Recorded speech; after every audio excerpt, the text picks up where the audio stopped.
why did the USA drop the bombs, and was it justified? In mid-1945, the war in Europe had all but ended as Germany faced its final defeat.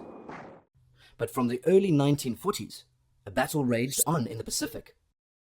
When the United States entered the war as an ally, it adopted an aggressive foreign policy to those countries sympathetic to Russia and Germany.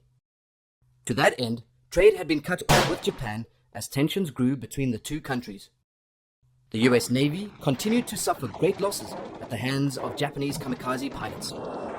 In the early hours of the 7th of December 1941, the US naval base was bombed by Japan at Pearl Harbor in the Hawaii region.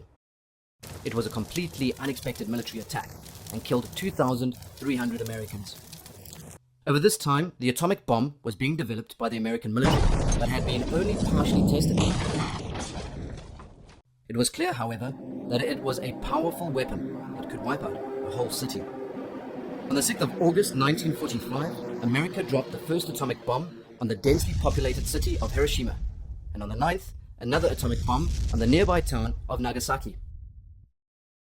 The power of the atomic bombs instantly killed 80,000 people in Hiroshima and 40,000 people in Nagasaki. These attacks crippled Japan and brought an end to World War II. The after effects of the atomic bombs on Hiroshima and Nagasaki were immense. Acid rain, the effects of radioactivity, and the long-term atomic fallout has raised an ongoing debate about whether or not this action by the US was justified. Many argue that knowledge of atomic bombs was in its infancy, and nobody was able to predict the far-reaching effects of such an attack.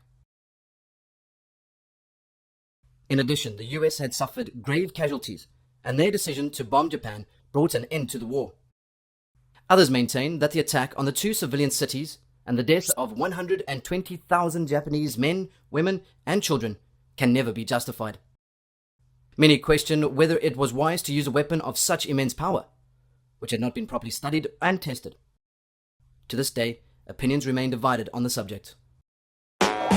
Need more help? Subscribe to our channel or dive into our expert textbooks and get that learning edge.